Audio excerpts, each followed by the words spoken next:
From Washington, D.C., we are just moments away from the NWSL championship game. It's the Portland Thorns and the Kansas City Current. We've got lots of great storylines, lots of superstars out today, and of course, playing for some hardware in the nation's capital. Alongside Anna Whitty, I'm Maura Sheridan. Glad to have you here with us. Sophia Smith has been Portland's absolute superstar all year, and she deserved the MVP, and she got it in the NWSL. Gave her team, a little bit of a pep talk prior to this game, and they are so happy to have her on this roster, hoping that she is the difference today. Forward Sophia Smith, not just about herself in winning this MVP, but also winning it for this team. She had 14 goals this season and is really good at finding herself 1v1 in behind with her speed and her patience up top. Once Smith receives balls, her first touch is so direct towards goal that she sets herself up in great position to finish balls. Watch for her consistent movement on Kansas City's back line tonight because they're only playing with 3.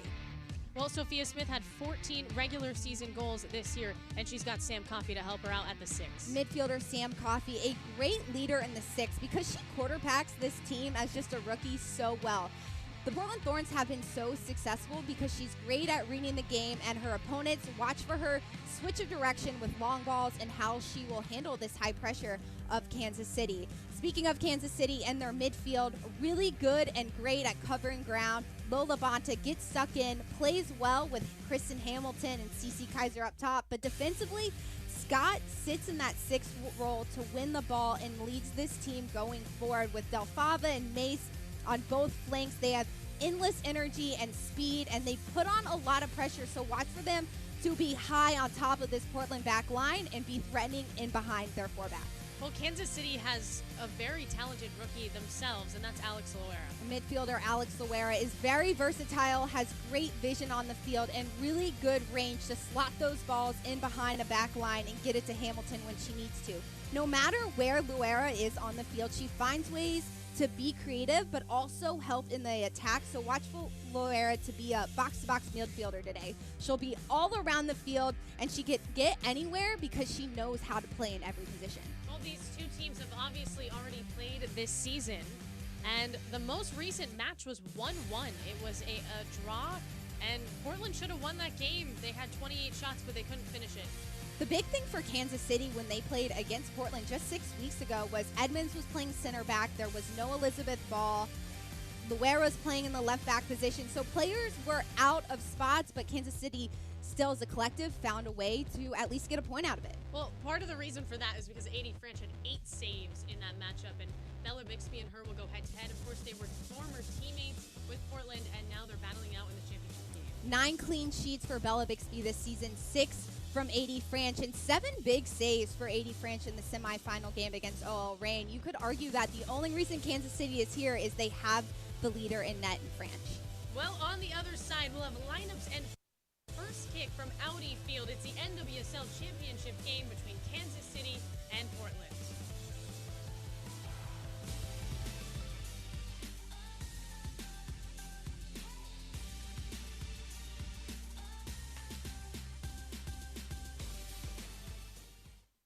Portland, of course, the first time that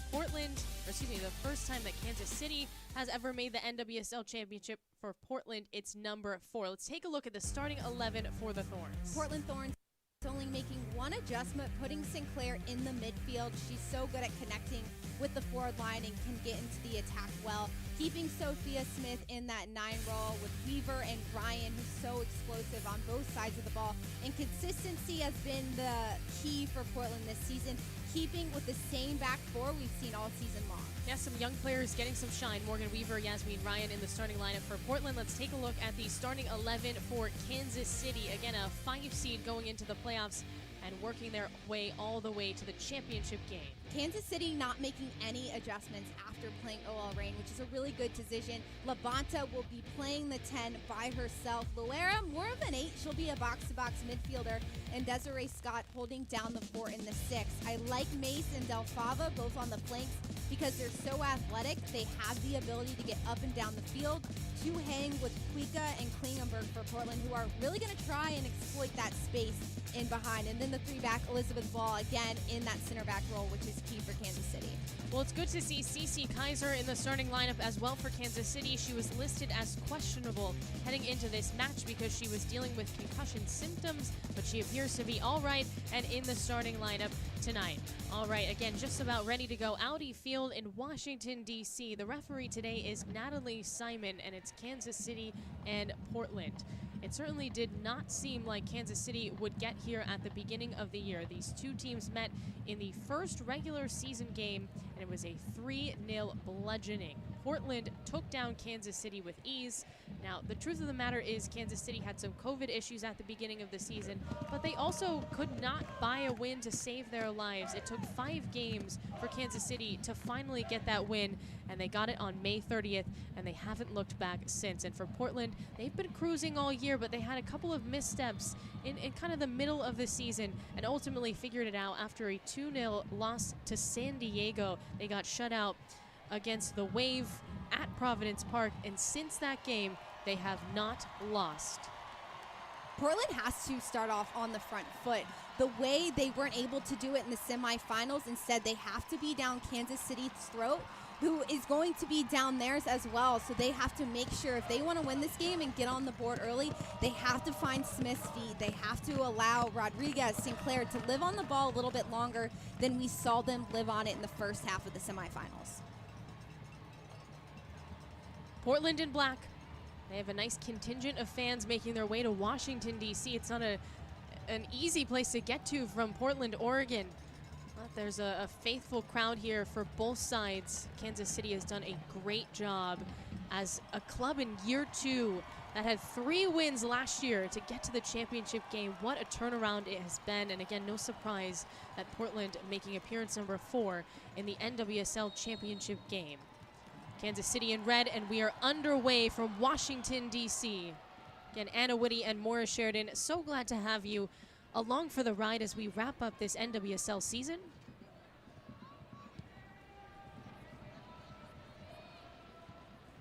Klingenberg tries to pass it ahead to Weaver. Sophia Smith, 22 years old, MVP in the NWSL, the youngest one so far.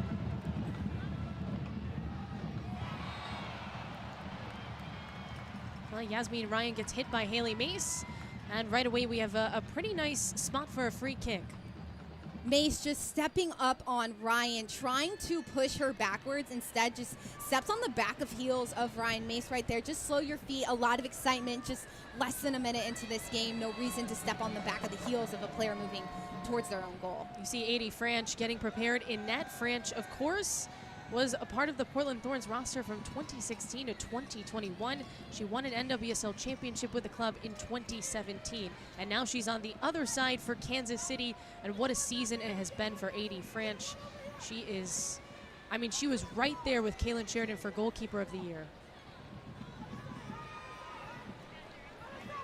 Well, Portland can be so dangerous on these free kicks. We'll see Ryan up top, Klingenberg as well. So many different options. Hubley through the air, the center back. From Ryan, it's low, and it goes right into that wall. Morgan Weaver resets, and Sauerbrunn will pull it back out for the Thorns. Lofted up. Header pushed out, and it bounces wide. Great defense by Kansas City, just to be patient and expect those balls to come back inside, but getting on their marks and staying touch tight. You talk about the leadership in Franch in goal will be huge today. She's been in 2 of these types of games, and she's won and lost them. So she knows exactly what she needs from the players in front of her. Her vocal leadership will carry out these next 90 minutes. Again, both with Portland, and what's interesting about Adi Franch is she's been to 4 NWSL championships. She was also on the roster with Western New York in 2013. That was the first ever NWSL championship game. And that was against Portland, too. So she has never been in a championship that hasn't somehow involved the Portland Thorns. It's important to have somebody on the team, especially in a leadership role like a goalkeeper, to have been in this position before, because they can keep the nerves at bay and help in net. Weaver makes a move, cuts it back, puts it up. There's a shot, and it doesn't make its way to Adi Franch. That got deflected, but a good opportunity for Portland. Well, Portland has certainly come out as the aggressor in the opening minutes of this game.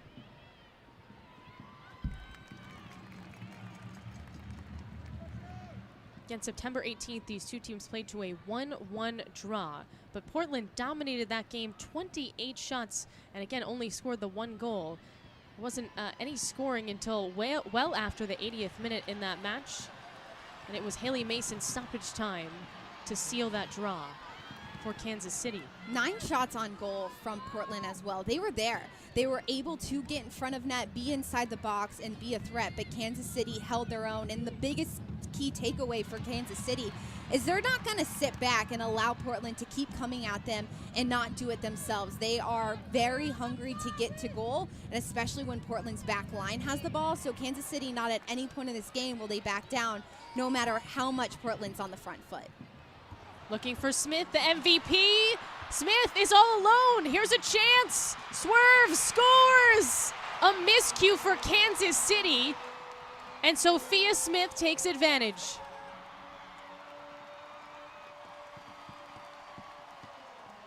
Kansas City finds themselves 1v1 with Smith. Ball by herself in that 3-back. That's exactly how Portland wants to exploit Kansas City, is getting Smith in behind. Watch in transition. Kansas City's just not able to get back fast enough. And as ball 7 in red, she just slips, trying to play that ball back to her goalkeeper. And Smith, 1v1 against a goalkeeper. She will score that goal time and time again. So patient to draw up French and then slot it in with her instep to make sure it finds the back of the net. That is almost an impossible situation if you're 80 French and you find yourself 1v1 against Sophia Smith, the 22-year-old phenom and the 2022 NWSL MVP. She's done a little bit of everything, and that is a mistake you just cannot have if you're Kansas City 4 minutes into this game. Smith, all of her 14 goals, now 15 goals this season. She is 1v1 against a goalkeeper. She lives for those moments where she's so good at keeping the ball so touch tight to her body, but has the speed and ability to run with it, and every time we'll see that goal. Now for Kansas City, they need to make sure in transition they're helping ball back, because when you have a 1v1 moment against Smith, it's really hard to defend. Well, on the flip side, that is the exact start that you would want if your Portland could not draw it up any better. And Kansas City playing from behind.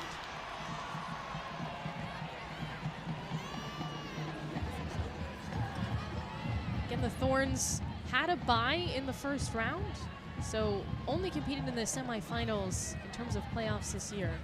And it was a very tightly contested game against San Diego. Crystal Dunn with the goal, the game winner. Well into stoppage time. Cece Kaiser tries to make a move past Rocky Rodriguez, and she gets fouled.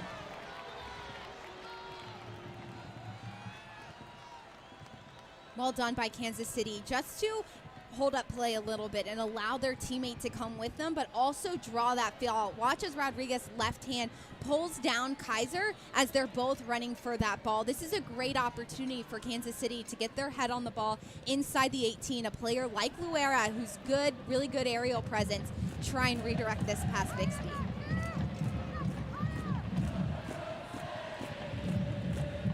It's going to be Bixby, of course, in net. Was teammates with AD French when they were both on Portland. Now has taken over that starting role this season. Well, this is her first championship appearance, as Luera will be the one on what is essentially a short corner for Kansas City. This one put up, back post, heads down and doesn't land, intended for Hamilton. Del Fava with a little push there. Portland ball.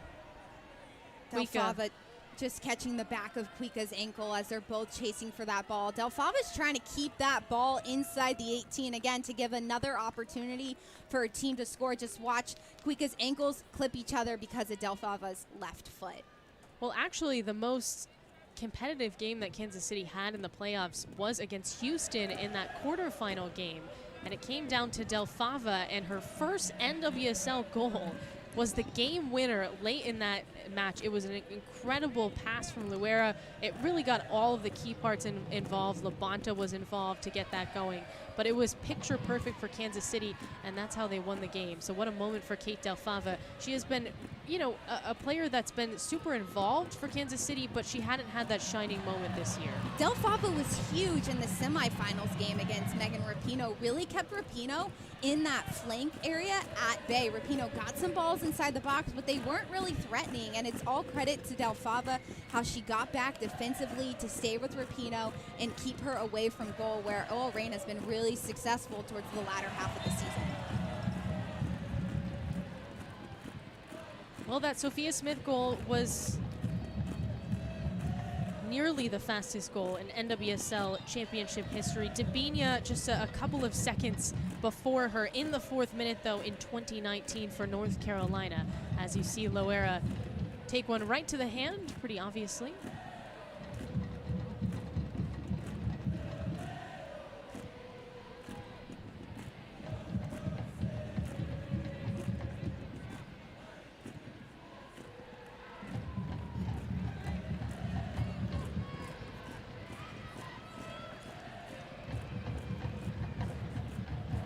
Becky Sauerbrunn for Portland, part of that second best 11 in the NWSL. Sauerbrunn has just had an incredible NWSL career, 4-time NWSL Defender of the Year, and has made her mark this season for Portland as a steady force back there. They did have some backline issues. I mean, Menges went down early for them, and so Hubley had to come in as a center back, and that pairing has been phenomenal. Hubley, 23 starts this season, shows she's been a part of the entire regular season. She's been a part of the Thorns organization for a really long time, and that partnership in Sauerbrunn has grown into something really special. You mentioned why Portland is here is because they have continuity on their back line to their midfield and to their forward, and they've been able to build on that all season long, and we're seeing the fruits of that labor. Well, this is very clearly a championship game because the physicality is next level right now. We just saw Labonta and Klingenberg fighting it out on the touchline. Just a very physical play, clean. Klingenberg was able to win that out as Bixby clears. Labonta's a player who gets stuck in, and once she has a player pinned in, she's going to do everything it takes to win the ball. As a leader on this team, now down by 1 goal, she wants to lead this team, but also show, hey, we have to get some fire underneath ourselves, and no better way to do it but be really aggressive against a key player on the Thorns roster. Well, Labonta 7 goals this year, 5 from the spot, so if we ever get to that situation, you best believe Lola Labonta will be taking the PK for Kansas City. Of course, she has made a mark for herself on social media with her celebrations, but she just deserves a lot of praise for the way she has anchored this midfield in what has absolutely been a breakout season. Yes, scoring-wise, but just the minutes she's played and the role that she's taken on with Kansas City in year 2, what was a turnaround season for the Current. That could have gone really poorly once they lost Sam Ewis and Lynn Williams, and here they are in the championship game. Labonta was a big piece of the team last season when they didn't have a successful season. A great testament to how she's been able to rise above that year, be a huge leader, and being 29 years old and having a breakout season. She was patient to wait and have her moment to shine. Now with 8 goals this season, 4 assists for Kansas City. She's a huge piece of this team in the attack, but she also does the work defensively, and we see that in how she attacked Klingenberg on the flanks. Well, you see Rhiann Wilkinson, head coach for Portland. Of course, both her and Matt Potter on the Kansas City side are in their first year with the club, and Wilkinson is just 40 years old, and she is the first NWSL former player to coach a championship game. And I think that's a big deal for the league because we're getting to the point 10 years in where players are retiring and they're making moves to coaching, and it's staying all in the family, and it's just a really nice thing to see this league growing in that sense as well. It's cool to see Wilkinson now coaching some of her fellow players and how those relationships have changed. Sinclair is one of her former players, especially the Canadian national team. That one lofted up right to 80 French. Easy stop there for French, who looks ready to go for Kansas City. Sends it out to Hamilton.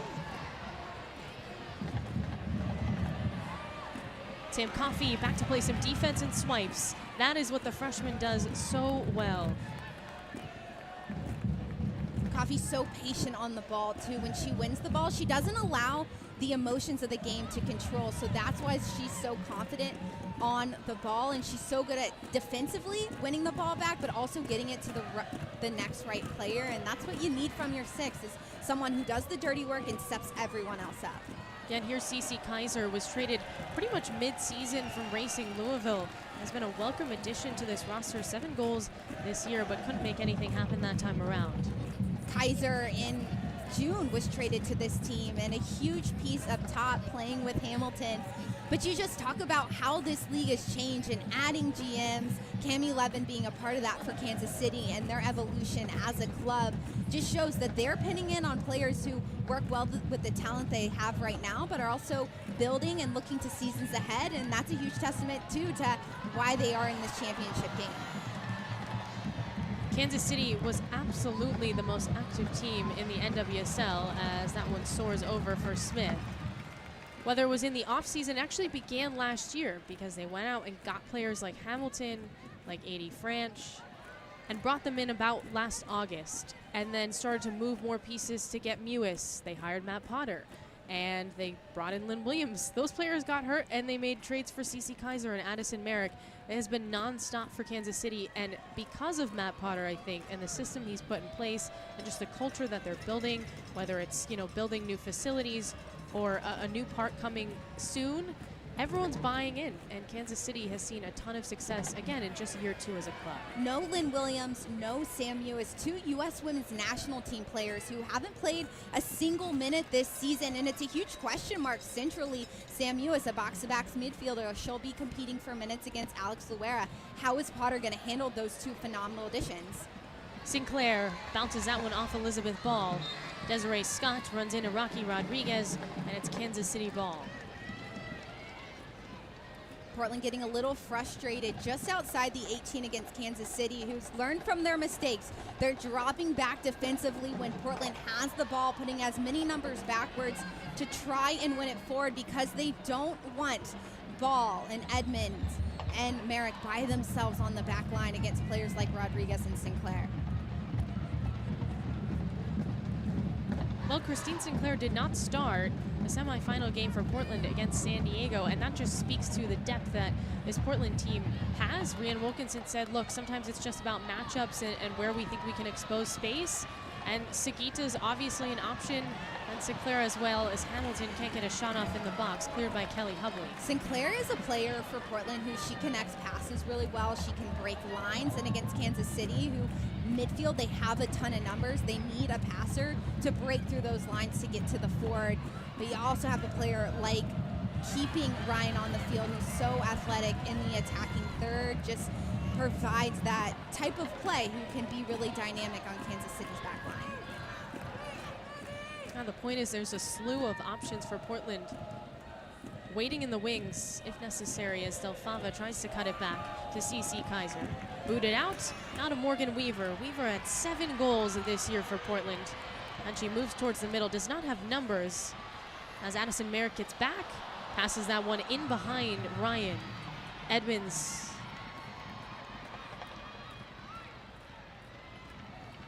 Just a little flick to Haley Mace.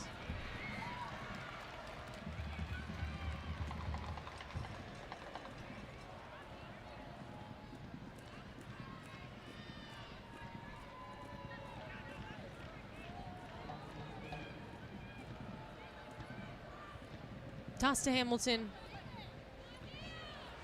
Rodriguez with the shove again.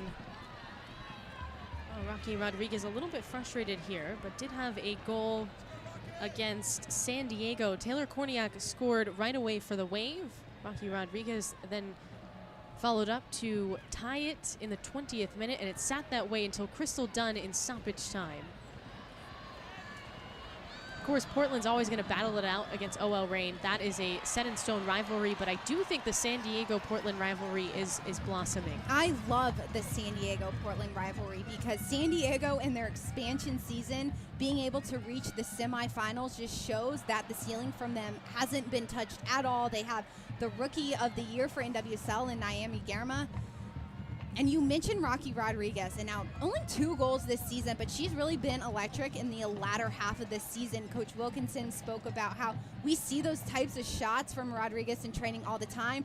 I can attest, we saw that at Penn State all the time from Rodriguez, and now you can see she has that confidence, that swagger, and she's just allowing the game to come to her a little bit more in the latter half of the season, and that's really helped Portland in the midfield. Well, it is a special moment for Rocky Rodriguez because her parents are in attendance from Costa Rica today, which is a great thing to see. All of these players were able to bring friends and family. Of course, there's plenty of space here at Audi Field, and so an extra special moment for Rocky Rodriguez pregame and leading up to this match to share it with her parents. Her parents coming from Costa Rica have to bundle up. 50 degrees in D.C. must feel like Alaska? I don't know. Not comfortable. Yeah, it's a cool fall day in Washington, D.C. 51 degrees. Of course, it's nightfall, so need those winter jackets. Ryan goes for it, and it's way high into the crowd.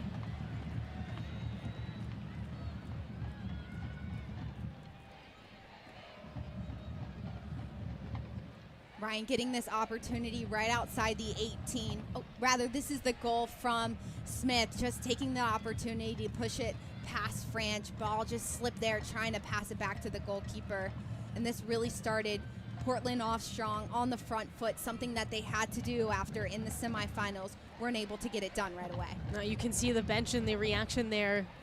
Not quite as crazy of a reaction as when Crystal Dunn hit the shot, the game winner the other day in the semifinal, but still a very excited Portland team. Again, this is a side that has been here before, and I'm sure that helps in terms of just easing some of the nerves when you have someone like Christine Sinclair, who's not only been in the league for 10 seasons, but has also been to now 4 championship games. Sinclair's been to World Cups. She's been in the Olympics. She's been in big-time games, and this Portland team can rely on her, especially players like Coffey in the midfield who need that boost or that confidence from a player who's been in that role. It's always nice to play next to a player who's been there before, because it gives you the ability to relax just a little bit, because you can trust them to lead you through the ebbs and flows of the 90 minutes.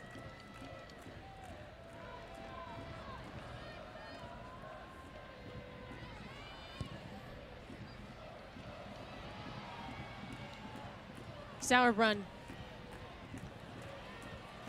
Coffey. Sinclair. Yasmin Ryan.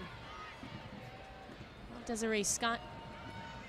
There were some question marks because she missed that first round for Kansas City. Got a red card, a straight red card in the finale of the regular season. And so Luera had to play the 6. And then the question was, because of how well Luera did, would they play together? And they kind of mix it up a little bit. And Luera's just sort of been a utility player. Wherever they need her, she will go. She's been a center back at times this season out of necessity. And now she's in where we think she'll land as an 8. Coach Potter says he likes her in the 6 because she's really good at connecting passes. Watch Luera. She's breaking lines right now, trying to find Labonta in behind. Right now, Luera's playing that 8 role because Scott is in the 6. And defensively, when Scott drops off, Luera can drop off and help play that 6 role. This Kansas City team, they're known to play with a lot of freedom, allowed to do kind of whatever they want within the principles of Potter. But I think Luera is a huge asset for this team for a very long time because of that versatility. Well, we've seen Kansas City in the box a couple of times so far in this first half, but no quality shots, and they have not tested Bella Bixby at all. As Addison Merrick looks a little banged up, but is good to go for Matt Potter and Kansas City.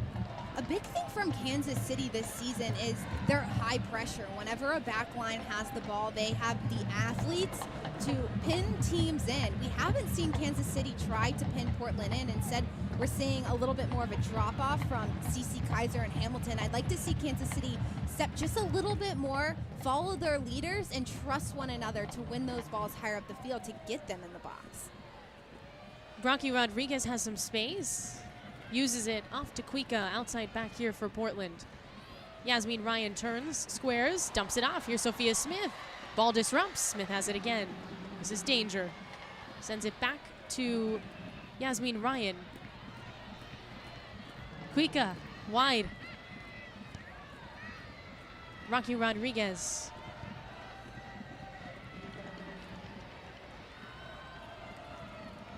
Here's Klingenberg. Morgan Weaver blazing forward. Weaver takes a shot and it's blocked. Addison Merrick got in front of that. All the way to Kristen Hamilton, who of course has been to many a championship games, just with North Carolina.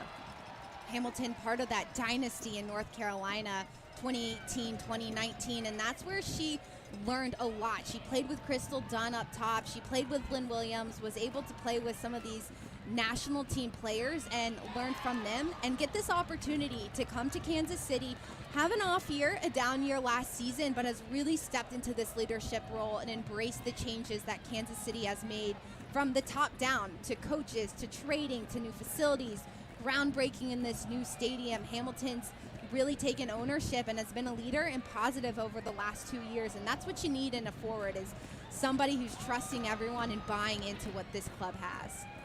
Kansas City has kind of spread the wealth in terms of scoring. They have Hamilton, that Cece Kaiser, Labonta, they're all sitting in 5+ goals.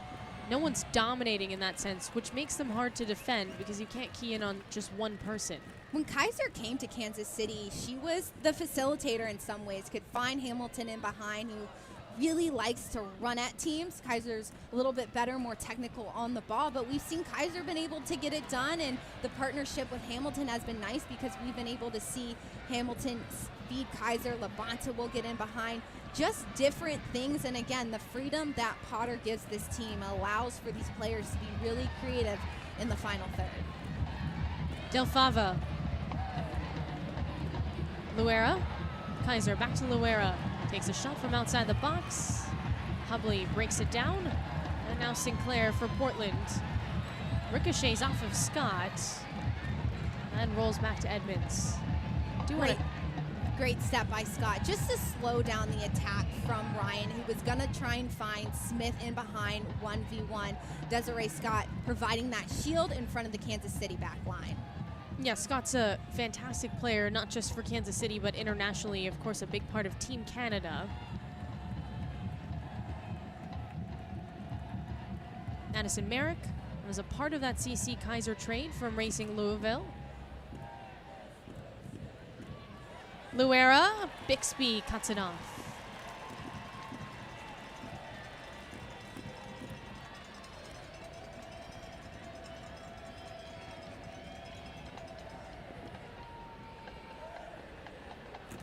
Well, we've seen 6 shots for Portland, 1 for Kansas City, none on target for the Current. And of course, the Portland goal happened in the 4th minute. Sophia Smith found herself 1v1 with 80 French, and the MVP took over.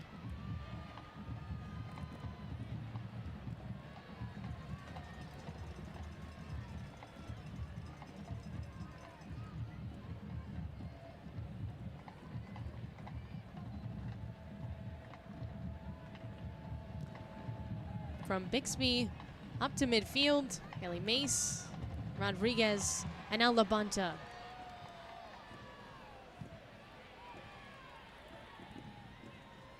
Coffee. Sinclair.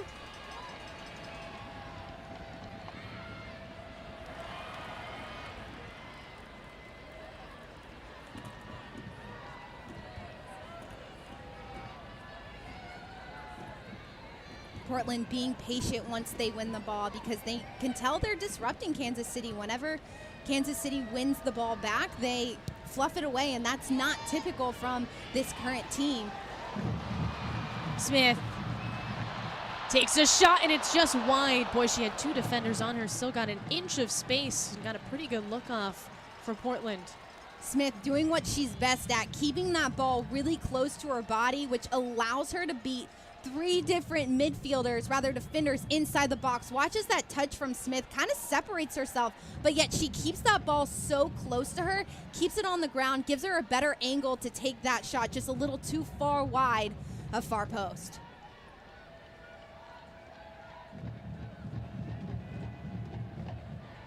Wilkinson has been honest about the Sophia Smith journey in terms of just the hands-off approach that she has taken as a head coach and just letting Sophia Smith develop her own creativity. She didn't want to get too in the weeds with her superstar because, you know, things can get complicated, and she wanted it to be more of a self-discovery process. And there has been a lot of improvements to Smith, and I think a lot of that has to do with the amount of time she's played here with Portland now, and then also some of the moments that she's had with the U.S. Women's National Team, good and bad, have made her into this MVP caliber player. Smith, with 19 appearances this season for Portland, has taken a lot of knocks, and that's because she steps so touch tight to defenders to receive the ball, wants to turn them, because she typically has speed against them.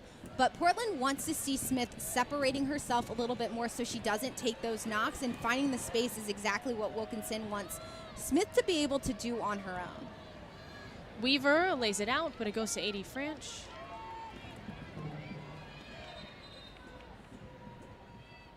Now we see Cece Kaiser take a seat.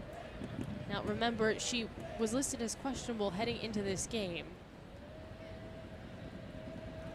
Cece Kaiser down, watch as she goes up, and the right leg is what Kaiser is grabbing as she goes down, grimacing in that pain. But good to see her back up on her feet, and being in this game is huge for Kansas City to have Kaiser up top. That leadership, that trust, because she's scored 7 goals this season for the Current, and that partnership with Hamilton too is key when you're down by 1 goal.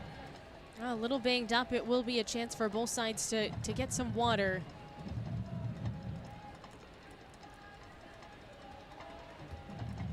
Well, there is a little bit of wiggle room here for Portland because of that early goal. Wilkinson looks on.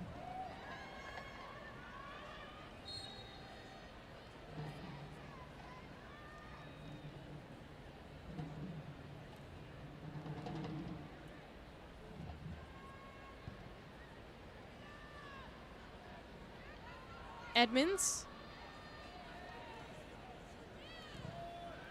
Hubley. Little rainbow up to Smith. Head-to-head with Haley Mace. Edmonds gets back. 2 defenders on. Smith swerves off to Weaver, and it's kicked out by Elizabeth Ball. Good defense by Ball to outstretch that left leg, showing how athletic she is just to get that touch, and is able to clear it outside of the box where Portland has numbers. Yeah, Elizabeth Ball was not originally part of the starting lineup for Kansas City this season, but they found her and ended up moving her to the central part of that 3-back. And it's been pretty effective this season. And they sort of found the group that works best with Merrick and Edmonds. They tried out Jenna Weinbrenner and some other young players, but this is the veteran group that they're going to go with. Ball went to Penn State, was a forward, and then Penn State transferred her into a defender because she's so athletic, sees the game well. And it's a good fit for Ball because she can see the game in front of her. She leads well. She can dictate play, but athletically she can get back, defend players well 1v1, and just win those gritty battles on the back line. She's exactly what you need from a center back, and again, a young player that Kansas City can build off of for years to come.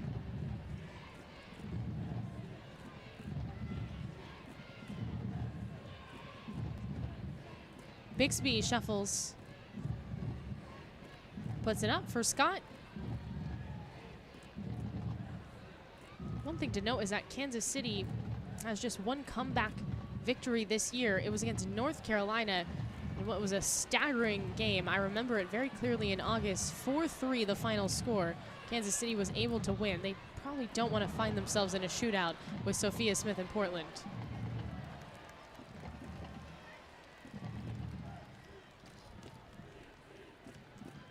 Defensively, good clearance by Kansas City. Smith was dropping off of that back line from Kansas City, which drew Kansas City's back line up a little bit more, exploited that space for Coffey. Kansas City has to be aware of that interchange a little bit more because Smith is dropping back, trying to find those balls off of defenders.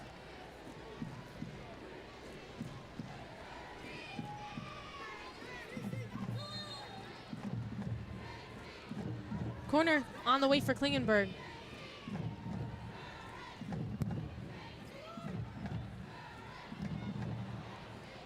Scott.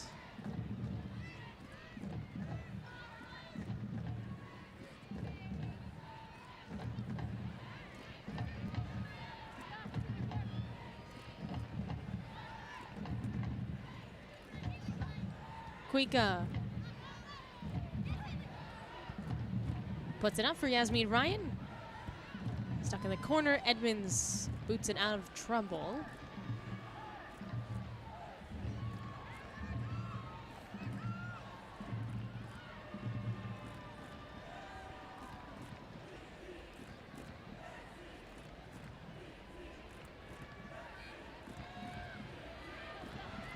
This is danger. Franch in the nick of time. Rocky Rodriguez was collapsing in. A risky play from Addison Merrick to use her keeper. Labonta the other way. Gets tripped by Yasmin Ryan. Stepped on her heel, and Kansas City wants to go quick. I think a piece of Labonta's shin guard just broke off. This one up. Header Del Fava! And it hits the top of the net. Del Fava finding herself in behind. It's a good fast start from Labonta because Kansas City had those numbers up. Watch as Labonta comes out of the left side of your screen. She gets over Klingenberg, rather Del Fava, just not able to head that one down. If it was down just a little bit more, could have pushed it past Bixby. Well, that's much better for Kansas City. One of the best offensive opportunities they've had so far in the first half. Labonta setting that tempo, recognizing that she had the numbers going forward for Kansas City, and that's how Kansas City is going to have that success if they're quick in transition. It just has to be faster from Kansas City. They can't sit back and try and possess the way that Portland does. A foul against the current. Definitely two differing styles in the sense that Portland likes to possess and Kansas City can play pretty fast and direct. It tends to be where they're most successful. Portland is third in the league right now when it comes to possession. Kansas City 11th. They don't like to connect passes as much. Instead, they like to get their numbers in the wide areas, connect those crosses inside, or be really direct from line to line. Portland a little bit more methodical, and that's because they have a little bit more principles. They want to play in a certain style, and it includes a lot of passing. Don't get it twisted. Methodical does not mean that they don't score a ton of goals. In fact, they scored the most goals in the NWSL this year, 49 in the regular season for Portland. It was an incredible offensive output. It's because they have a lot of different players, lots of different weapons. As Klingenberg is not one of the goal scorers this year, but off to Kuika. Haley Mace beats everyone out. Hamilton tries to get going. It's tackled by Hubley. Mace, a key player for Kansas City this season. Once she got healthy in those wide areas is where she's the most dangerous because she is the most athletic player on this team. The way she can work backwards defensively, get into the attack, and take absolute bangers from anywhere on the field, find the back of the net. Morgan Weaver. Now Sinclair. Back to Weaver, edge of the box. Of course, Kansas City is playing without Claire Lavogé, who was a midseason international signing. Tore her ACL in the quarterfinal game, and so they've kind of had to rejig their lineup a little bit because Lavogé, since midway through the season, has been a starter. Lavogé not playing on the field gives Luera more minutes centrally, playing with Labonta, and Scott pushes Edmonds into that left back role, which suits Edmonds well, very versatile. We saw that last year from Kansas City. She was across that back line playing almost every position. She also played in the midfield, but where Edmonds is best is defensively, and it shows you the depths of this Kansas City team is they can play with numbers virtually anywhere, and it looks seamless. Ryan. Head-to-head with Edmonds. Puts on a cross. It's a weak one. Luera. Back to Cece Kaiser. Runs right into Kelly Hubley. Iron Woman for Portland this season. not missed a minute, which is extremely impressive for Portland because Hubley is a player that was not really, she was on the roster, but not really a part of the team in terms of getting minutes over the last couple of years. In 2019, she did not make the 18-player roster for the playoffs. And then last year, she was on the roster, but she was an unused sub. And to think that this year, she has played every single minute for Portland, it is quite the story.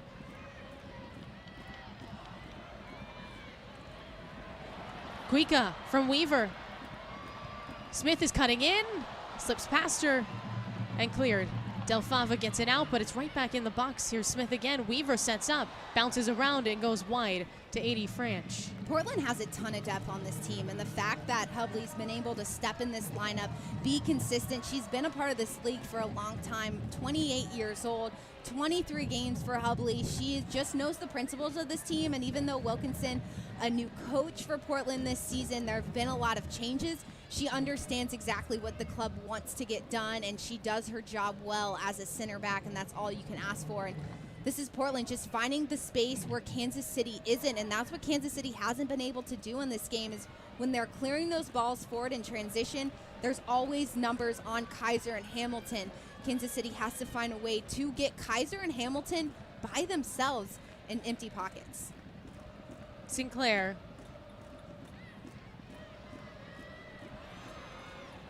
Ryan Smith. Little heel pass to Yasmin Ryan. It breaks through. Here she comes. Off to Morgan Weaver. Weaver in the area. Takes a shot. 80 French is able to block it down.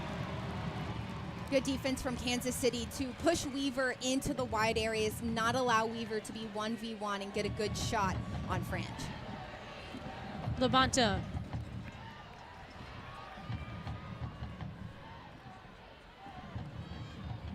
From Labonta, service in. Hamilton jumps through, still on the ground, fighting for it is Kristen Hamilton. Finally, Rocky Rodriguez comes up with it for the Thorns. Scott, Mace, right back at it for the Current. Mace slips through. Here's Hamilton breaking through Klingenberg, and Bixby hauls it in.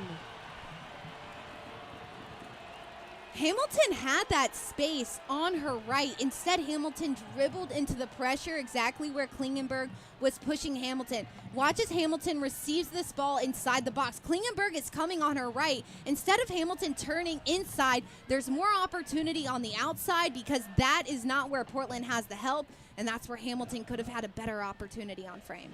That was a nice feed from Haley Mace. Labonta. Luera. Stretching out is Yasmin Ryan.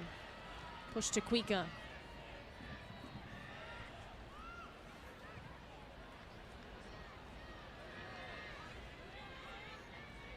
Ryan, 5 assists for Portland this year. That's a team high.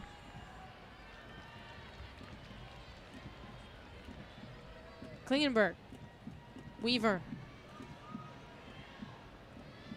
Centers from Coffey over the head of Klingenberg, outside back.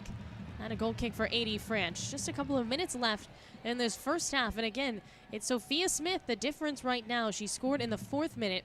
And again, it's officially not the fastest goal in the NWSL final. It's 4 seconds off from being that, but it's exactly what Smith and company wanted. And she is the youngest player to ever score in an NWSL final. She has been breaking records her entire career. It seems fitting that she would score the first one for Portland today. Smith getting a goal in the first 4 minutes is a testament to the entire Portland team, how they got off on the front foot, were able to find Smith in behind early and get on the board early. Here she is again, dumps it off to Weaver, who stepped offside.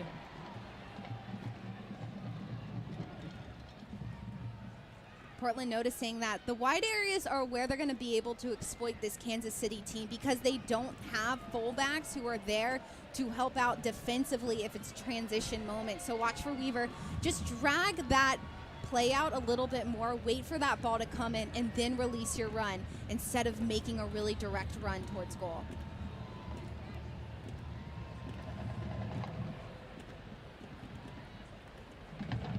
Shots 9-4 in favor of Portland right now. No shots on target still for Kansas City. Scott. Smith. Scott again. Oh, the veteran wins out. Portland looks like they've been here before. They look calm. They don't look like they are under any pressure when they have the ball at their feet. Unlike Kansas City, who, when they receive the ball, they're trying to get rid of it a little too fast or they hold on to it a little too long. Just depends on the scenario. Kansas City just has to relax a little bit more and trust in their leadership to find the ball forward and get themselves in spots where they can be a little bit more dangerous against this Thorns team. Well, the truth of the matter is there was not a lot of parity in this league this season, and Kansas City at one point had a great chance to win the Shield, but this is a little bit David and Goliath, because Portland is a team and a club that has had so much success over the 10 years in the NWSL, and Kansas City is an underdog in a sense. They are the new kids on the block, and so they're going up against the big bad Portland Thorns today, and that's pretty daunting. Portland Thorns have a ton of players on the field right now who have also been on this stage at the international level, whether that's for Costa Rica, US, for Canada. Kansas City doesn't have that many international players. You look at Mace and France, Mace is a younger player in this league, so they need to be able to rely on leadership like Labonta Scott from the Canadian national team to lead them at this point of this game. Luera fouls Sam Coffey. It's Portland ball, and it is 1-0. You mentioned the difference in these two clubs. Kansas City building off of kind of what Portland's been able to accomplish with the fan base and with what they've been able to do at Portland when it comes to just building a club that can stand for years. Kansas City with changes to their entire coaching staff and getting a GM and getting new facilities. Portland's been able to do that, and Kansas City growing a fan base. We've seen Portland be at the top this season, and Kansas City just kind of the little sister in that scenario and kind of following in Portland, and it's a good thing to see, and hopefully we'll see that from future clubs as well. Hubley, bounce to Luera. So Kansas City very much in this game. Got to be careful here, though, as Rocky Rodriguez avoids a couple of defenders and just keeps on going. There's the tackle from Addison Merrick, and it's clean. Boy, we haven't seen a lot of whistles in this one, but it's clear that Simon is just kind of letting everyone play. Official today. In the box, Kaiser, Labonta. Luera. Labonta.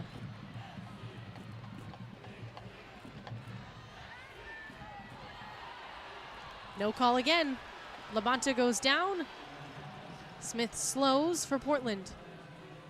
Before that last foul, that should have been a foul on Labonta. I was going to say the ref has done a good job of allowing this championship game to play out. You don't want to control it too much as a referee, but sometimes fouls like Smith on Labonta there, that has to be called. Labonta. Mace. Haley Mace takes off, and it ricochets off of Hubley and out. Portland seemed almost confused that Mace had that much space. Luckily, the center back was in the proper position. Hubley just sliding off, helping Kuika on that right flank and just putting a foot out there, not allowing that cross to come inside, and something that Kaiser could have had something on the end of. Well, here comes a corner. This will probably take us to the end of the half. Stoppage time here, Portland and Kansas City. NWSL championship game from Luera.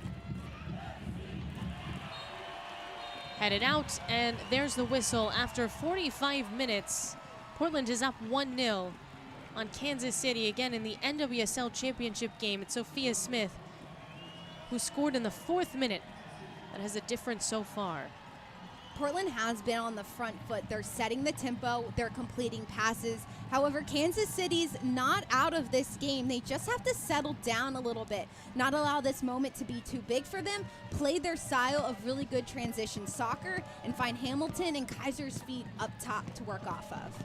Well, we will take a break here in the NWSL championship game. When we return, we will talk about some of the NWSL award send that winners. back to France. Now France is in Sophia no man's Smith land. being one of them. And when you're We'll be back after this.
Welcome back to Audi Field. Portland is up 1-0 on Kansas City at the halftime break. We played 45 minutes, and it's no surprise that the MVP, Sophia Smith, has the go-ahead goal right now. There's still a ton of soccer to be played. We will break down the first half after this. We'll have stats and highlights on the other side here in the NWSL Championship game from Washington, D.C.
We return to Audi Field. Let's break down the first half of the NWSL Championship game. Portland Thorns, Kansas City Current.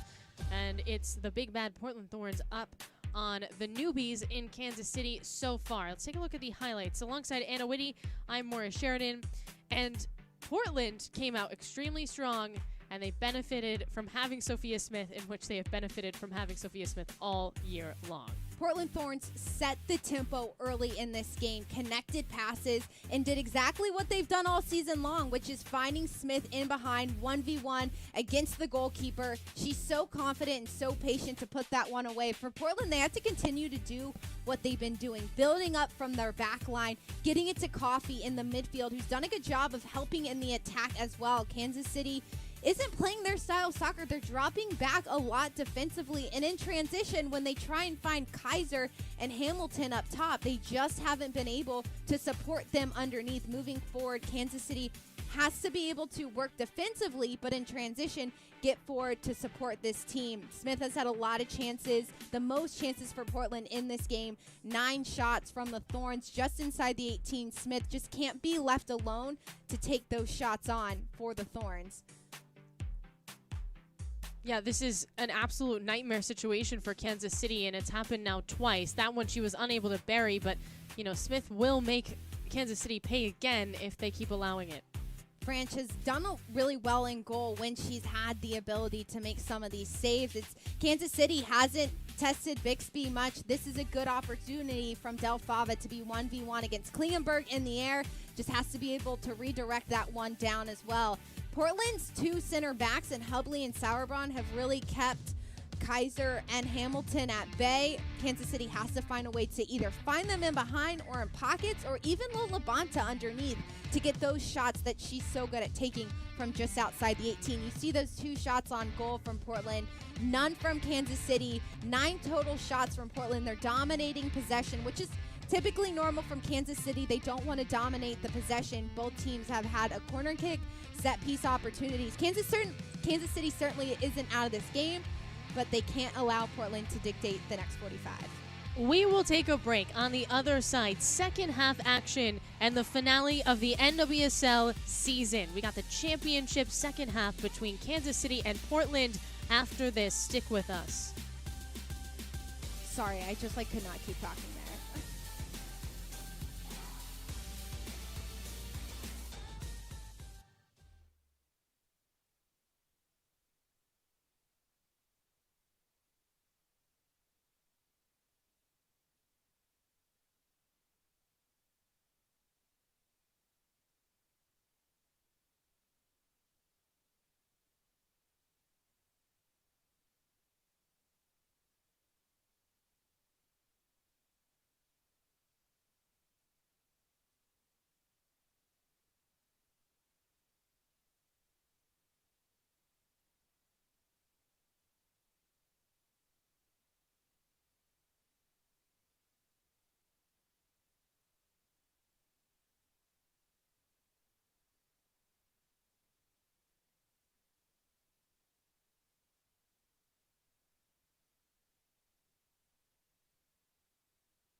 NWSL championship game. Kansas City and Portland. It's the Thorns and the Current head-to-head. And Kansas City trying to pump themselves up right now. Still very much in this game. Scores 1-0. And Sophia Smith with what stands as the game winner. But we've got 45 minutes to play. And we'll see how Kansas City responds. Alongside Anna Whitty, I'm Maura Sheridan. So glad to have you here with us. As again, this is it, the final 45 minutes. Maybe we'll get some more. So I don't want to just say that there'll be only 45 minutes, but at least 45 minutes left in the 2022 NWSL season. It's been quite a journey for both of these sides, for the entire league, full of bumps, full of chaos, full of incredible goals, and some amazing moments from some superstar players, one of which is Sophia Smith. We've already seen her shine today. Can anyone on Kansas City match that? Kansas City has to find a way to get Kaiser or Hamilton involved. Hamilton has been there. She's had opportunities, but it's been 2v1. Hamilton's so explosive when she can get past a defender and be 1v1. Also, Labanta's had the most touches for Kansas City in this game. How can Labanta affect Portland's back line, be more dangerous when she's living on the ball, and give time for players to come up with her once she receives it? Well, it will be Kansas City to start with the ball. Again, down a goal here in the club's first ever NWSL championship. Now, there was FC Kansas City, but that is not affiliated with the Kansas City Current. And so this is the true first finals appearance for this club, a club that has invested a lot of money in women's soccer, a city that has invested a lot of money in soccer in general. It's great to see them here. But Portland, as we said, came out firing Sophia Smith in the 4th minute, and that's where we stand. Sinclair, Smith has some time. Everybody racing back. Sophia Smith in the box, and it's a light shot. It's taken out at the last second. That step in front by Edmonds. That felt very similar to that first goal, though. Merrick is stepping in and helping that be a 3v1 situation, noticing that Smith is alone. There's nobody with Portland to help Smith out in that moment. It's good defense by Kansas City to slow down Smith with more numbers. Mace off the toss for Labanta. Hamilton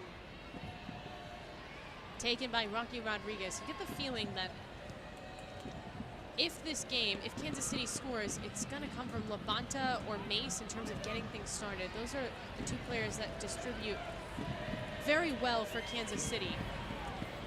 Mace with 4 goals this season, and whenever Mace scores goals, it seems to be from outside the 18. The one against San Diego was insane from Mace because she dribbled past multiple players. No one expected the shot. That's where Mace is the most dangerous, is when she can deceive a few players and then find herself on her right foot to take one just a little bit closer to goal. Portland has to be aware of some of those threats from the wide areas from Kansas City, but Kansas City has to find players like Mace on the ball if they want to get goals. Adi Franch, again, already with an NWSL championship.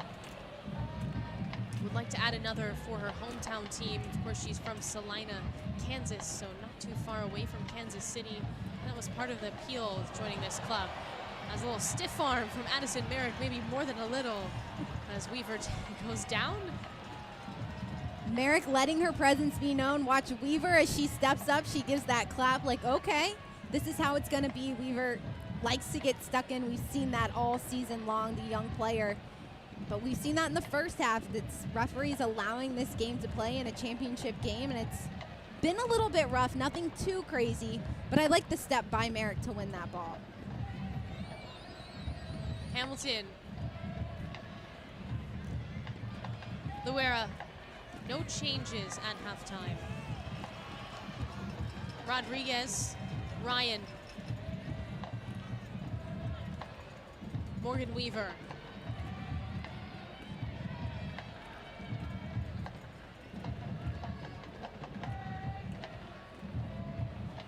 Rodriguez trying to break through. Del Favo with the slide, and the tackle is successful. And Rodriguez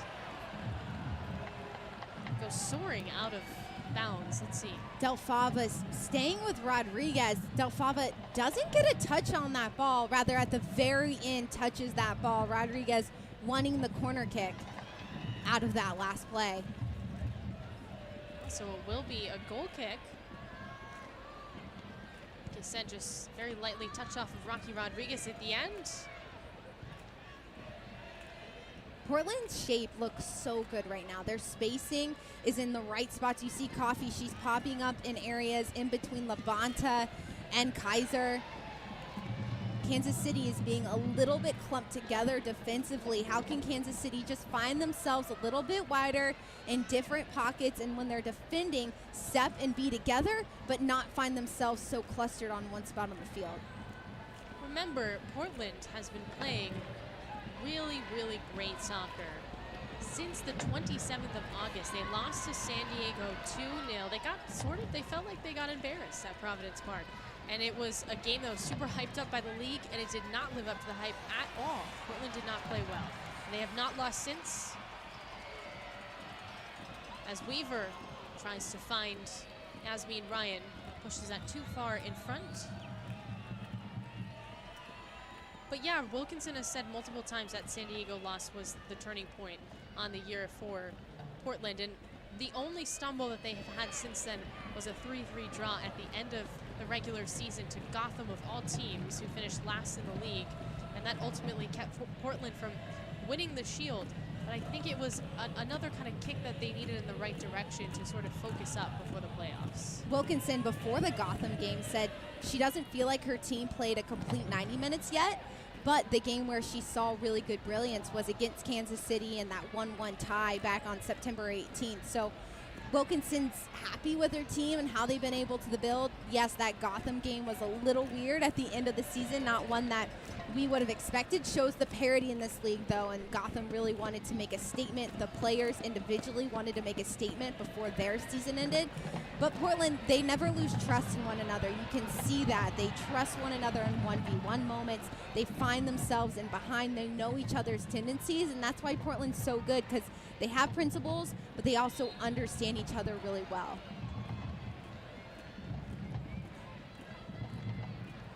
Sinclair took a bit of a knock.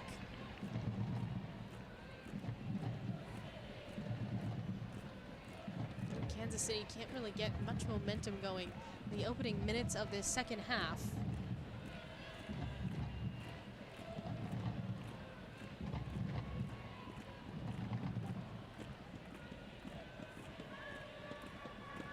Don't think we'll see Christine Sinclair for the entire 90 minutes, but certainly expected to see her probably maybe a little bit past 60.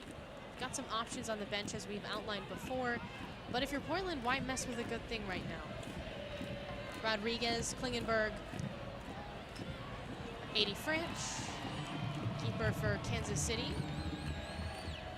Easy save for France, that ball just dropping on top of the 6 where no Thorns players were going to be a threat. This is how Kansas City has to play. It's quick in transition out of their own 18. Kaiser tried to break through a couple of defenders, and it's Kuika who ultimately denies. Weaver, Delfava head-to-head.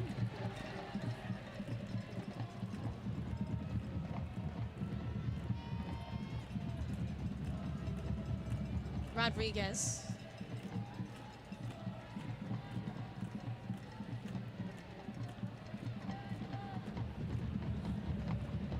Scott.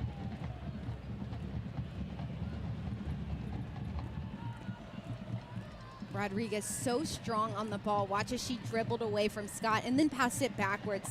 Didn't feel the need to rush and go for it. Instead, gave an opportunity for her team to collect themselves and rebuild.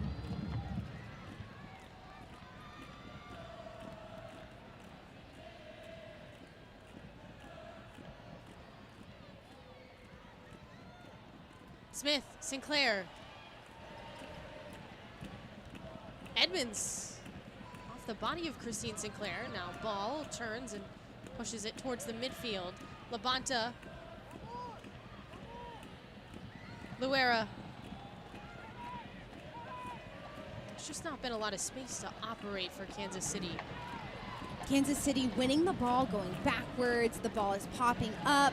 They don't have control of the ball when they win the ball. And once they do, there's a ton of Thorns numbers surrounding them, closing them down, either forcing them backwards or winning the ball. Labonta, Scott, and Luer are really good players on the ball. However, they just haven't been playing that way in this game, and the spacing is really off. They're finding themselves way too close together, and the Thorns are taking advantage of it. Hubley, Kuika. Yeah, there was a ton of talk about Portland and what they can do offensively this year, and they certainly have been a very strong offensive team. The numbers prove that, but defensively this team has been just as strong. They had 9 shutouts this season. It was a real collective effort, and that's why their goal difference was so obscene over the course of the regular season. Normally, teams like to exploit Kansas City in the wide areas past their fullbacks because Mace, Del Falva find themselves a little bit higher. However, Portland's finding their advantage in the midfield. Labonta, Luera, and Scott centrally just have to find a way to win the ball and get going forward. Watch as this call is on Mace there, rather on Portland, just Weaver getting her left shoulder on Mace. Centrally, Kansas City just has to find a way to connect passes, get the ball moving forward, and support their forwards underneath. Well, Mace gave the original knock, and then Rocky Rodriguez and Weaver said, "Not to my teammate." A lot going on in that central area. And that's where we've seen a lot of this play develop, where both of these sides want to play. Portland's certainly on the upper hand there. Bixby.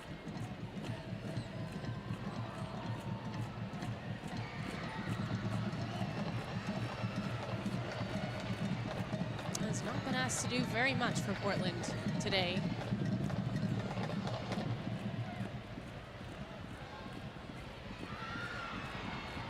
Merrick gets tripped up. Luer falls.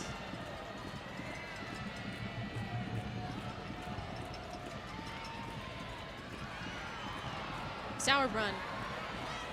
Rodriguez. Ryan, here's a build-up for Portland.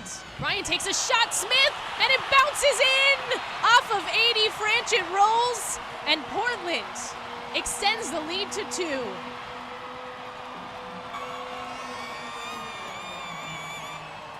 Portland winning the battle centrally, which allows for more numbers to get into the wide areas because Kansas City is being drawn centrally when Rodriguez and Coffey are on the ball. It's a great ball by Portland out wide to beat Kansas City's back line, and from there, 80 Franch just couldn't make a move on it. Watch as this ball gets passed out to Ryan, and she's by herself against Edmonds with all the space in the world and with the patience from Portland that we've seen all game long, pushing that ball in from Smith. It's a miscommunication from Merrick and Franch. Franch stepping off, trying to win that ball, but Merrick, instead of working backwards, just find yourself past your goalkeeper. She's trying to defend Smith. Way too much happening inside the 6, and it's a great goal by the Thorns. Well, again, it started from Yasmin Ryan, and it also just goes to show you how concerned teams are with Sophia Smith. Everyone just trying to figure out where she was on the pitch, and ultimately it's Ryan who creates. It goes off of 80 Franch and into the net, and Portland has some cushion in the second half. Merrick losing where she was on the field. Knew she needed to mark Smith, but wasn't touched tight as that ball was coming in. Franch coming out and making herself big. Just that bobble on the ball, the miscommunication between the defender and the goalkeeper sets up, again, a great goal from Portland. That's what we saw in the first goal, was miscommunication, a misstep from the back line. And again, happens in the second half for Kansas City. Well, you could see the reaction from the bench, specifically Crystal Dunn, who has played a fantastic role with Portland this year after giving birth 5 months ago. I expect we'll see her at some point during the course of this game. And it's a little bit different of a situation the last time she came in, as Weaver goes for it, and 80 Franch has to lay out to make the stop. Portland's not done yet. Franch looking a little frustrated after that ball comes in, not expecting Weaver to get her head on that because there's a Kansas City defender on top of Weaver, but with her size and her aerial presence, Weaver's able to get a touch on that ball, and Franch has to make a last-minute move to save it.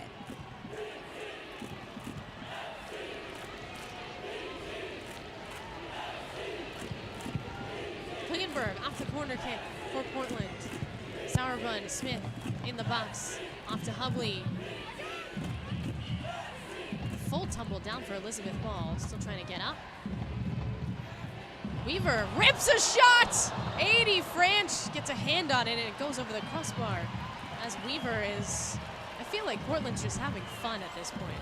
Weaver right outside the 18 finds that opportunity because no Kansas City players are making it hard for Weaver to take that shot with her laces. Just couldn't get herself completely over that ball to keep that ball down. But watch as Labanta's the only one stepping to Weaver because the entire Kansas City back line is so concerned by Sinclair and Hubley in behind, rightfully so. But Portland having those chances in and around the 18, like you said, having fun with it. I don't know if 80 French did actually touch that. If she did, it was light. Hits the crossbar. She might have had like one sliver of a finger. We'll give it to her. And they will because it's a corner kick. Stretching out was Luera. Acrobatic to stop that on the goal line. And Rocky Rodriguez pushes it wide. Right now is where Kansas City has to relax. There has to be a leader on the field telling the entire team right now just to exhale a little bit and not allow this moment to be too big for them where they're down by 2 goals, especially defensively. Play their own game, connect a few passes, and find a way to get in the final third. Well, that was the first own goal in an NWSL final ever. And it really wasn't a 80 French mistake. It was just, again, created by Portland. Yasmin Ryan playing it wide to Sophia Smith. That's always a lethal combo.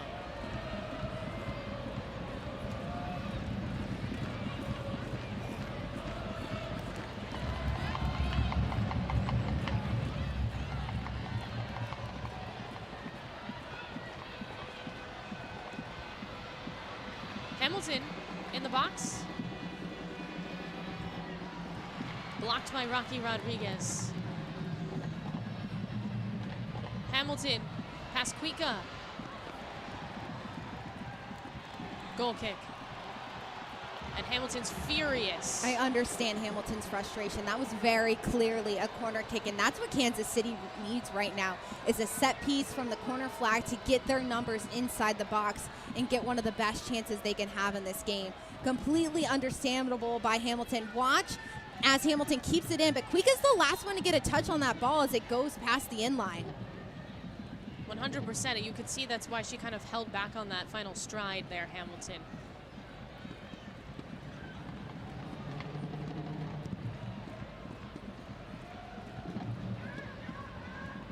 Sinclair, Mace, Rodriguez, Weaver, another attack coming, and that one overshoots Sophia Smith.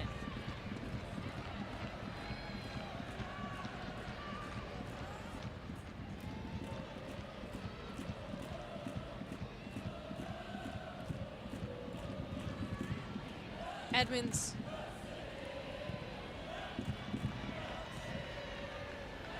Labanta gets the bounce off to Hamilton. Hamilton 1v1 with Becky Sauerbrunn, who swipes. Good defensive play by Portland just to be patient to win that ball. Hamilton going down on her own, but it's better from Kansas City because they're getting forward. Labanta has a phenomenal touch centrally to break those lines of Portland and push the ball moving forward. We saw that fire from Hamilton, and that will only fuel so much for the Current in the last 30 minutes of this game. Well, we are going to see some changes for both sides. Elise Bennett will enter the game for Kansas City. Not much of a surprise there. Janine Becky will check in. Morgan Weaver's out, and Hina Sagita will also come in for Portland.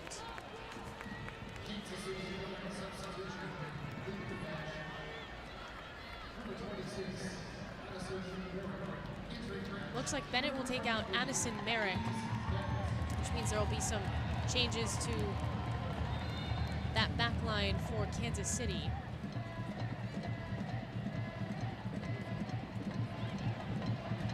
Bennett will still be in the attack for Kansas City, playing with CC Kaiser and Kristen Hamilton, which will create more of an attack for them, but Kansas City making an adjustment on the back line. Delfava dropping off defensively with Edmonds and ball. Cuica. Rocky Rodriguez, by the way, also out of this match. Cuica. Corner's coming off of Edmonds. Portland now finding that the wide spots are where they're going to be able to continue to take advantage of the current. Cuica's so good on that right foot, whipping balls inside. And when you find Mace not able to track back defensively, it's on all game long. Sam Coffey.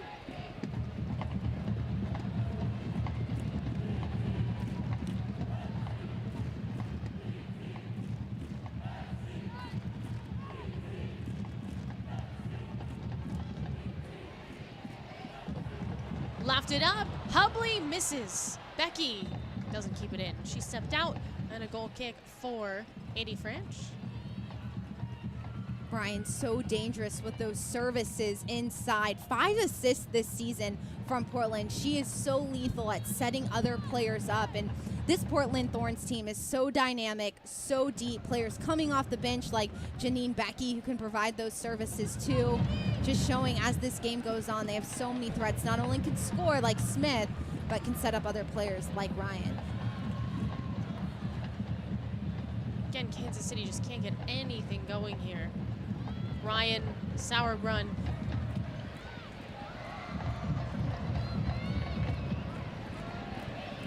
Klingenberg. Smith.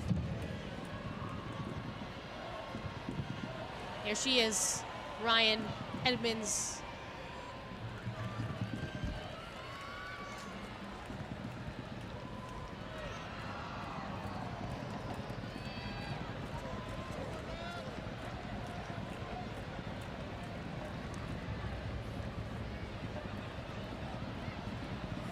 Sinclair, Labonta fighting it out. Elise Bennett comes out, or comes back, excuse me.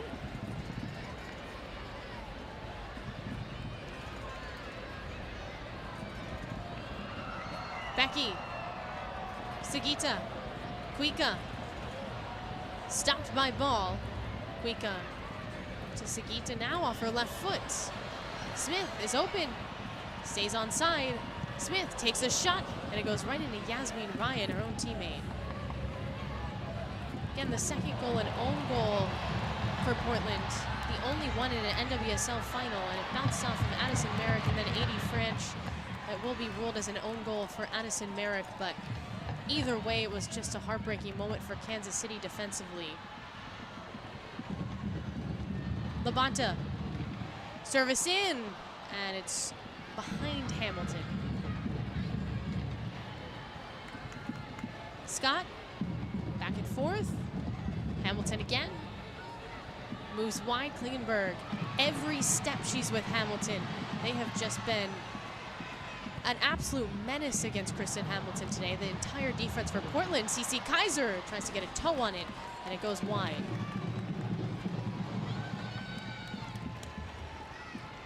Great effort by Kansas City to keep this one in the attacking third, continue to get those balls inside the 18, and get numbers forward. Labonta. Mace. Serves it up for Delfava. Bennett. Push back out.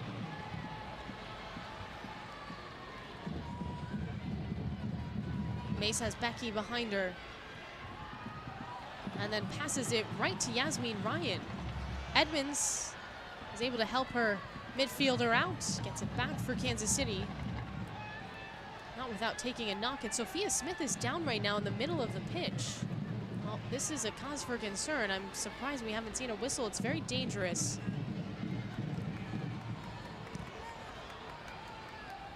Smith is still not totally up. Sauerbrunn, Klingenberg. Again, the MVP for the 2022 season is down right now in some pain for Portland. It's good to see Smith up talking to her teammates. We'll have to see what exactly happened to Smith because she's in the defensive half of her field, not where she's normally at on the pitch.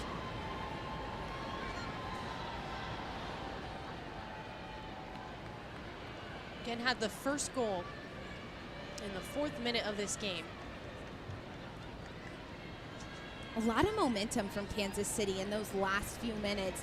They had the front foot. They were making Portland have to drop off and live in their own 18. Kansas City has to continue to build off of that momentum that they had in the last 3 or 4 moments, because they were there, but they weren't able to get a shot off that really made Bixby have to make a save.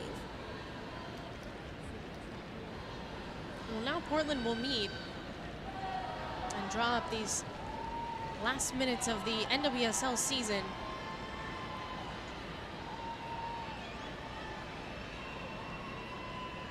Lots of fans out to support, making the trip again all the way from Portland. It's across the country here in the United States. Had to bundle up, got their coffee. Portland fans might need the caffeine. They're kind of looking at a celebration right now. Portland loves coffee, right? They're Right. used to drinking that type of caffeine. And it's also, what, 6 A little jet o'clock, lag. 6:40 for them. It's dinner time, but they're used to the cold. Something that we haven't seen much in the regular season is the cold weather, too.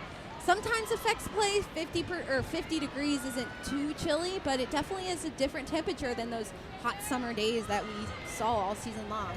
Can lead to those knocks feeling a little bit rougher. You can sting a little bit more when you go head to head. Good to see Sophia Smith walking off the pitch right now. Of course, she will have to wait on the sideline for at least a beat. Wilkinson has not cracked a smile yet, but she will. She will if this stands. There's still, she knows, having played in this league and had such a fantastic career with Team Canada, there's still a lot of time in this game for things to change. Becky. Yasmin Ryan. Becky calling for it. Sugita's in the box as well. Smith back on. Sugita. Left-footed strike. Sugita. 80. French denies. My goodness. That would have been the goal of the year, and it turned into what might have been the save of the year. 80 French extending and is able to get high to get both hands on that ball, which is so difficult to do. Normally it's just one hand. Kansas City's goalkeeper has come up huge in the playoffs right there. Keeps Kansas City in this game. There's still time for this current team to come back, and the goalkeeper being strong in net. Well, we'll see if this team can back 80 French up. Hamilton. Mace. Hubley. There's not much else a goalkeeper can do to try and fire up a team than have a save like that against Sugita. That absolutely was the nail in the coffin. Not so fast, says 80 French.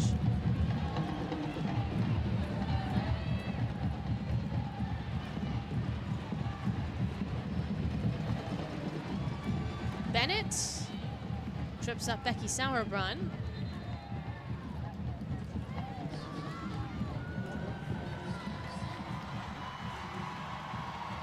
Christine Sinclair will exit this game and pass off the captain's armband to Becky Sauerbrunn, and the Portland fans will give her a standing ovation. 39 years old, an NWSL, an international legend, steps off the pitch with her team up 2-0 and gives a high five to another legend in Crystal Dunn. Sinclair with 5 goals this season for Portland is so dynamic in that midfield. She is a true leader, connecting passes, breaking lines, and what better player to sub on the pitch for Portland than Crystal Dunn? 2 of the greatest players in the game right now, period. Pass it off to each other and are staring at an NWSL championship. Minutes away. It's almost comical that Portland has this much depth, that Sinclair, a legend for Canada, steps off the pitch for Crystal Dunn, a legend for the U.S. women's national team. showing you why Portland is in this spot, because they have so many players sitting on the bench for them who could start in a championship game tonight. Janine Becky. Smith. 3 defenders on her, 4 defenders pretty much. And Ball sends it wide. Kansas City they have time, but they don't have a ton of time. Kansas City can't panic. They can't be rushed like we've seen they've been rushed. The last 74 minutes of this game, they have to possess a little bit, try and make Portland tired. Portland hasn't had to chase Kansas City at all in this game, and Kansas City has to stop dribbling the ball. They find themselves dribbling into awkward corners where they're just turning it over. DC Kaiser. Kaiser waiting for more numbers to get inside the box. However, it's too many touches from the current forward, and that's an easy opportunity for Portland to step in and win it.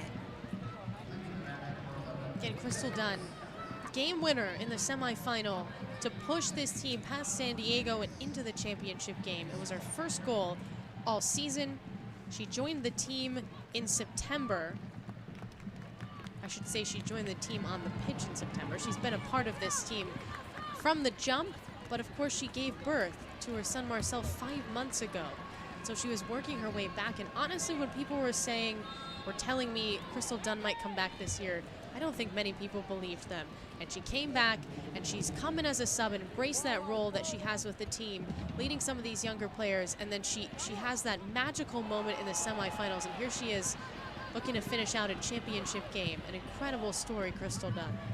Coach Wilkinson spoke about Crystal Dunn saying, "I'm not a mother. I can't give her motherly advice. I've never had it come back after having a baby." However, Wilkinson made it very clear that not every single player has to come back 5 months after having a baby. She really allowed Dunn to talk with the trainers, talk with the medical advice, get the right advice to figure out when she should come back out on the pitch. And for Dunn, it was this season, but Wilkinson said, hey, for players moving forward, it could be the next year, and that could be completely fine. It's just player to player, but Portland's really benefited from having a player like Dunn back out on the pitch, not just being a leader on the bench. Yeah, and it wasn't quick for Dunn either, and I think, of course, she's used to playing at such a high level, and Wilkinson said, look, she had to kind of relearn a lot of things, and it wasn't easy, and her body obviously wasn't exactly the same, and so it took some time, and, you know, she hasn't been starting with this team either, and it hasn't seemed to faze Crystal Dunn at all. She has just been a fantastic teammate, it appears, throughout this entire process. And it's been clear for Portland, Kansas City, and a lot of these top teams that the main goal is winning a championship, and the individual stuff matters not as much. Dunn, such a selfless player for Portland. Luera, Labonta. Becky's back. Luera cuts through. Luera has it deflected and blocked. And now the rookie has another chance at it. Excuse me, Izzy Rodriguez in the game for Kansas City. Ball right to Sakita. Yasmin Ryan. Ryan. Delfava Honor. Again, Delfava playing the center back role. Sugita. Past Delfava. Cross. Nobody home. Edmonds clears. Portland is getting all the time and space in the world to dribble the ball all the way up the field. Nobody stepped to Ryan. And it gave an opportunity for Ryan to get inside the box, be dangerous. And even when Ryan was in the 18, nobody was stepping to her. Portland has to take those chances and those opportunities. However, the Current have to step, try and win those balls, and not be scared of the Thorns. And that's kind of what we've seen from the Current, is they're a little intimidated. Watch as Ryan plays a great ball into Smith, who is completely by herself inside the box. If that ball was just a little bit closer to Smith, it'd be 3-0.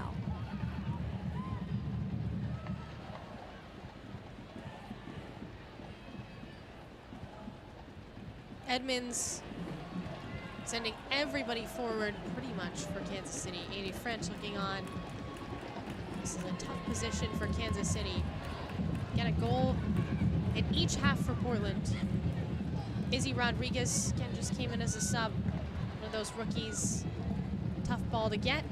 And And it goes to Bixby, the keeper for the Thorns. As a rookie, too, for Rodriguez, stepping onto the field, a championship game, not only do you have to adjust to the field, the speed of play, what your teammates are feeling, but you also have to adjust that this game means everything. So it is really difficult, but Rodriguez has to be able to give the Current something, fresh legs, opportunity in the attacking third. Mace, service in, Bella Bixby with the beautiful cutoff.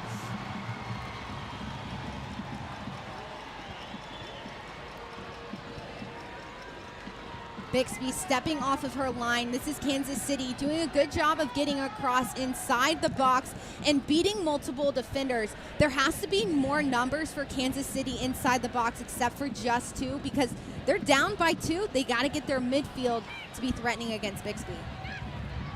Cece Kaiser. Hamilton. Bennett. Watches it roll. The passes haven't been crisp from Kansas City either. They've done a good job of building it out of their back line. However, their midfield to their forward hasn't been very sharp. Those passes into the attack or breaking line passes have to be purposeful.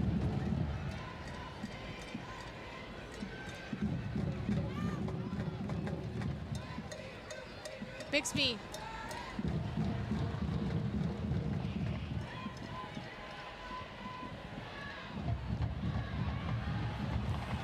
Coffee. Ball boxes out Smith, and 80 French just rips it out of bounds. 10 minutes left.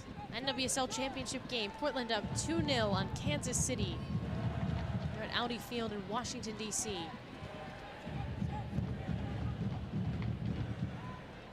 Smith turns past Edmonds. Just kind of grabbing all over her. So you see the 2 goals, one from Smith and one an own goal.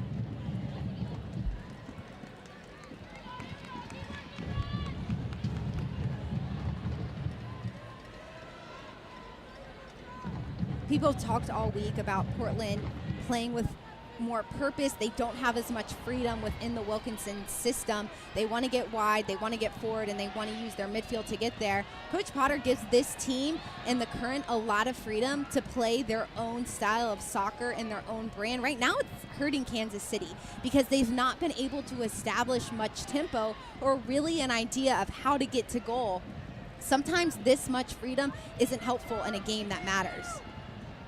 Bennett not on the same page with Labonta. It's Coffee, Hubley.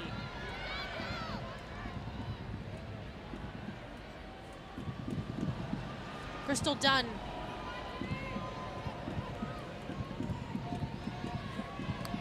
Sugita, Coffee. Lots of green. Becky, wide on the wing. Dunn, too high. Well, collides with Luera. Becky's so good crossing the ball in for Portland. Luera knowing that she has to stay touch tight with Crystal Dunn as she makes that run inside the 18. Watches Dunn just hold her line. She's patient in the middle of your screen. At the last second, Luera gets down knowing that ball is aimed right in for Dunn.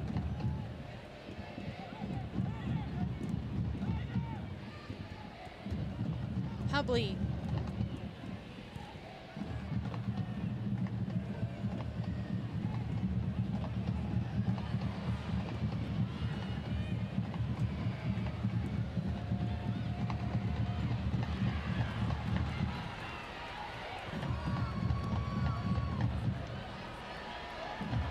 Smith.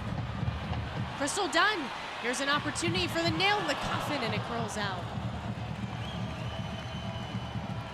Dunn going with her instep, but instead of striking the ball kind of pops up on her foot, and that's what makes it go up. In transition, Smith does a good job of noticing.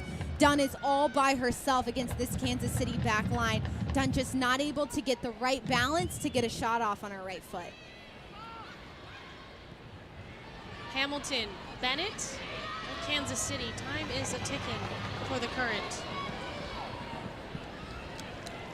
There's a balance now for Kansas City when it comes to defense and getting in the attack. Kansas City has to get more numbers forward However, they also have to be aware that Portland's going to be in transition, trying to pop those balls in behind. Defensively, this Kansas City team has to be aware of Portland at all time, but they have to get those numbers forward right now. There's a sense of urgency with under 6 minutes to go.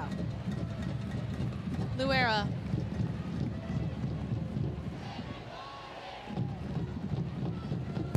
Set piece here for Kansas City, and it's right to Bella Bixby. Do you see Bixby chewing gum? I could never do that as a goalkeeper. That would scare me. It's a bit of an anxious thing, I'm going to guess. Some people just need that.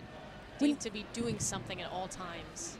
When you're standing in goal for that long, too, I guess you got kind of a little bored. You got to do something to pass the time, especially the way that Portland's playing. Bixby hasn't seen the ball much.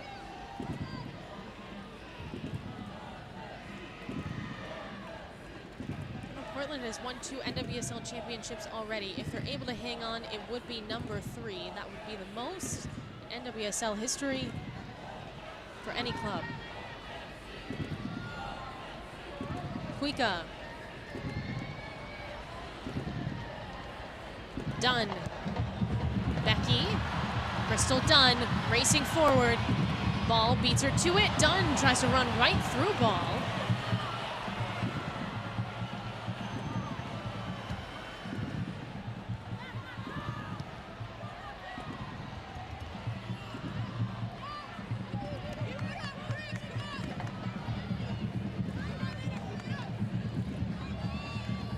Kuika. Sugita.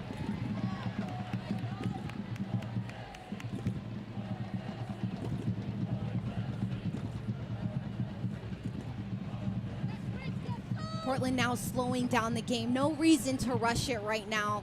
Up by 2. Don't want to make any foul mental errors. Instead, take your time to throw the ball in and also keep possession of it.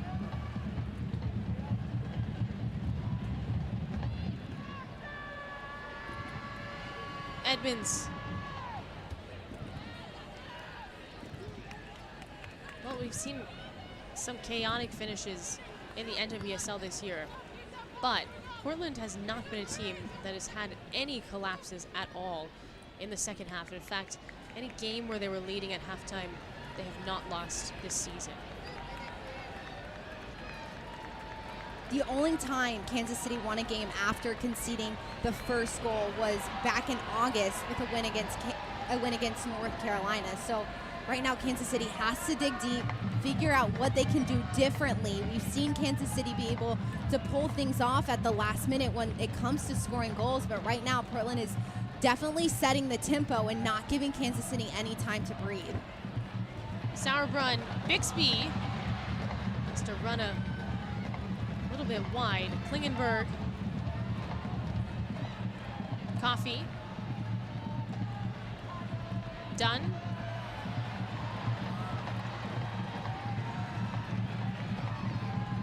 Ryan. No reason to rush for Portland. You can't discount what Kansas City has been able to build this season with new coach, new players coming in midway through the season, being able to be effective, to get wins, to get ties, finish 5th in the regular season, and then find themselves in the championship game. A ton to build on for next season. Smith, yeah, remember Kansas City went on the longest unbeaten streak of any team this year, 13. Becky squares up, and it's off the mark. Kansas City was having fun this summer, too. They were scoring goals and celebrating in exciting ways with Hamilton and Levanta. Just so many fun players. However, when Kansas City just isn't connecting on all different lines, you could see this disconnect the entire game, just haven't been able to piece it together. And that's a big piece that Kansas City and Coach Potter are going to have to figure out in the offseason. What are they going to do when they're down? They don't have the momentum, and they haven't set much of the tempo.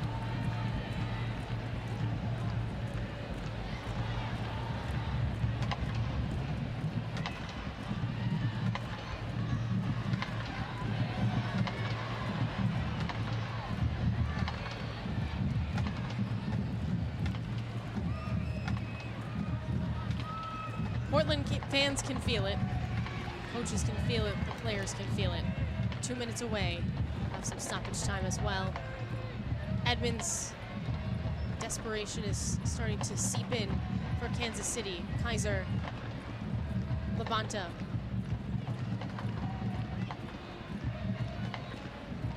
There were so many question marks about MVP of the league this season. You could talk about Alex Morgan winning the Golden Boot.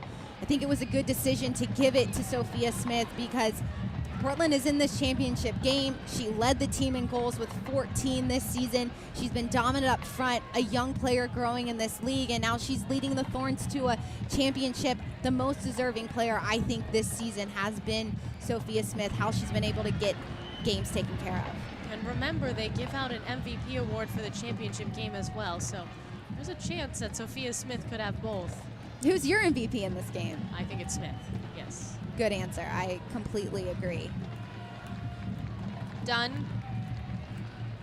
Kuika. Kansas City looking a little tired here as the season collapses in on them, but boy, what a year it has been. Dunn. Hubley.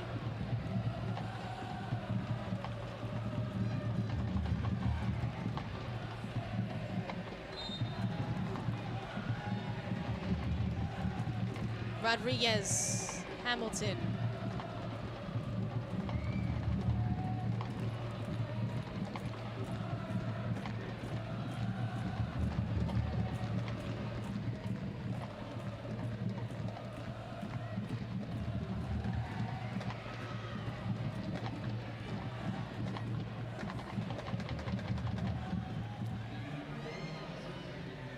We're officially into stoppage time. We'll get 4 minutes here in the NWSL Championship game.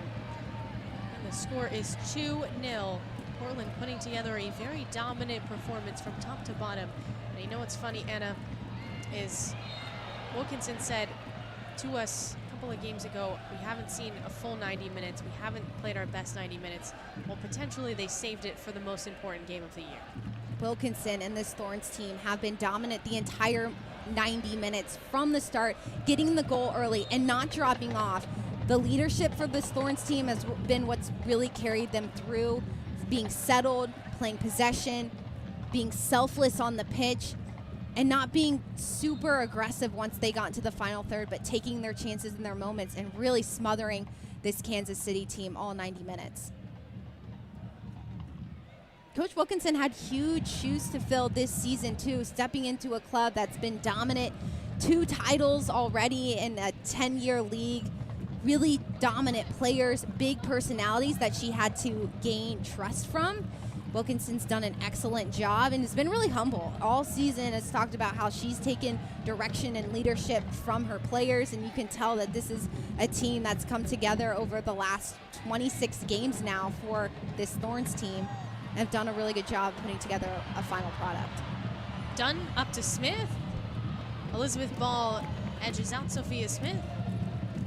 Rather 25 games for the Thorns because they didn't play in the quarterfinals. Right.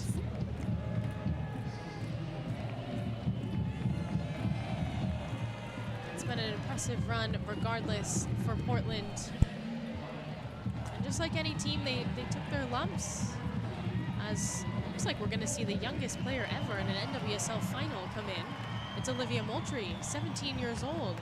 She checks into the game, takes out Yasmin Ryan, who again, can't be understated that Yasmin Ryan created that own goal on a lovely cross. Ryan, a player who's developed a lot this season, similar to Hubley. Didn't play a lot of minutes last year, but has gotten the opportunity in this Wilkinson system, stepped on the pitch and taken full advantage of it in the attacking third. He's built a really good partnership with Weaver and Smith up top. Hubley adds it back to Bella Bixby.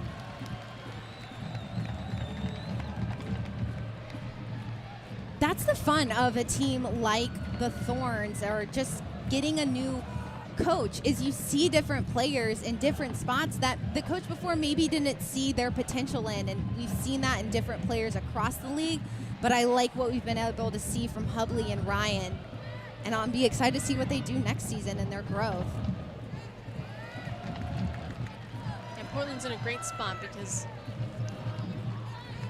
they had so many veteran players like Sinclair, like Becky Sauerbrunn, that could lead the way for sort of the new wave like the Morgan Weavers and Rocky Rodriguez's.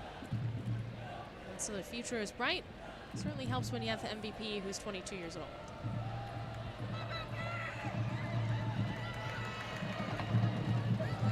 You can feel it starting to heat up on Audi Field for Portland fans. I'm sure there's watch parties all over Portland. They absolutely live and breathe their Thorns. The way Portland didn't win the Shield either, you knew they were going to come out here really wanting this game. They had the Shield in their own back pocket, lost it when they tied Gotham, and here was their opportunity for redemption. They can taste it. And there you have it, the Portland Thorns, the 2022 NWSL champions. They take down the Kansas City Current 2-0. A complete game, and it's the third ever title for the club.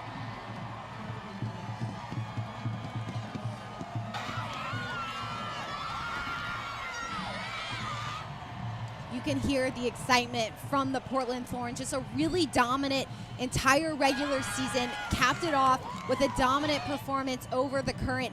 Possessed well. Created chances in the final third. Didn't allow Kansas City's attackers to be threatening. And really kept Labonta and Loera at bay in the midfield. Well, you feel for Kansas City because they gave their heart into this season. And remember, a team that finished last came in second this year. But it's the Portland Thorns. Goliath wins this one. 2-0 the final score. Portland takes down Kansas City in the NWSL championship game. We'll take a break. On the other side, we will break it down and wrap up the NWSL season after this.